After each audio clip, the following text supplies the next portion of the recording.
किन्नू में जी इस वक्त फ्रूट सेटिंग हो चुकी है। फ्रूट सेटिंग का मतलब है कि फ्रूट सेट हो गया है, बैठ गया है।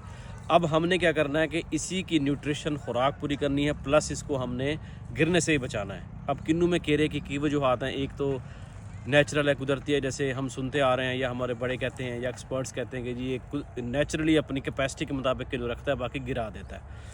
बट ये एक ऑब्जर्वेशन के ऊपर है, ये कोई ऐसा साइंटिफिक नहीं है। जैसे हमारे बड़े कहते थे कि जी मछली के ऊपर दूध नहीं पीना, नुकसान है, तो इस डर से हम नहीं कहते और हमने इसको मान लिया है। बट साइंटिफिक रीज़न ये है कि आपका जो हाई टेम्परेचर है, आगे चल के हाई टेम्परेचर और माइक्रोन्यूट्रिएंट्स की कमी, ये दो बड़ी वजूहत है। और भी हो सकती हैं, आंधी से भी गिर सकता है, बट दो साइंटिफिक जो वजूहत है, हाई टेम्परेचर जो कि आगे मई जून में आएगा, और दूसरा इसमें माइक्रोन्यूट्रिएंट्स की कमी।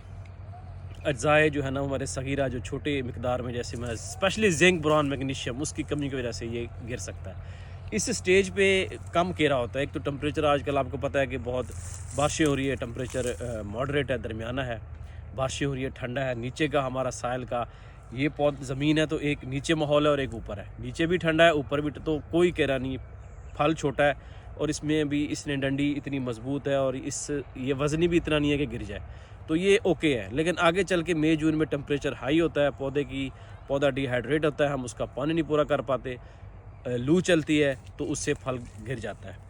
इसके अलावा हम देखते हैं कि लॉजिकली, साइंटिफिकली, कि माइक्रोन्यूट्रिएंट्स का बड़ा रोल है। जब हम बैलेंस न्यूट्रिशन की बात करते हैं तो हम सिर्फ यूरिया, डीएपी, पोटाश की नहीं बात कर रहे होते, बल्कि उसमें माइक्रोन्यूट्रिएंट्स भी शामिल होते हैं। जिंक, बोरॉन, मैग्नीशियम, ये जो टॉनिक है, आप इसमें आयरन भी ऐड कर सकते हैं, और बाकी स्पेशली बट जिंक, बोरॉन और मैग्नीशियम, इसका आप मिक्सचर अप्लाई करें। जिंक जो कि हमारे यहाँ तकरीबन 250 से 300 ग्राम जिंक सल्फेट, फोलियर की मैं बात कर रहा हूँ, फोलियर इसका स्प्रे, प्लस बोरॉन कुछ 70 से 80 ग्राम।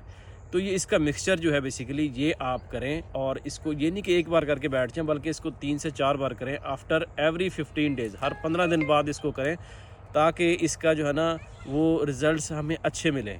अच्छे इसलिए कि एक बार कर देंगे, लेकिन एक बार का करना काफ़ी नहीं है, आपने 3 से 4 बार रिपीट करना है। डिफरेंट कंपनीज़ का, अच्छे से अच्छी कंपनीज़ का लें, उसका मिक्सचर बनाएं और इस पर अप्लाई करें।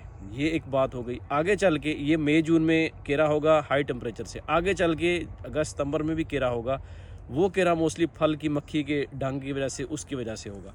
तो आज का जो मैसेज था वो ये था कि फल का केरा किन्नू में, मतलब हमने इस फल को बचाना है केरे से भी, और इसकी ताकत, इसकी खुराक भी पूरी करनी है। खुराक तो हम पूरी करते रहते हैं, बट केरे से बचाने के लिए, क्योंकि फूल बहुत निकलते हैं लेकिन फल कम बनता है। अब फूल नर भी हो सकते हैं, लिहाजा उन पर तो फूलिंग नहीं होनी। अच्छा, आगे चल के पोलिनेशन भी सक्सेसफुल नहीं होती।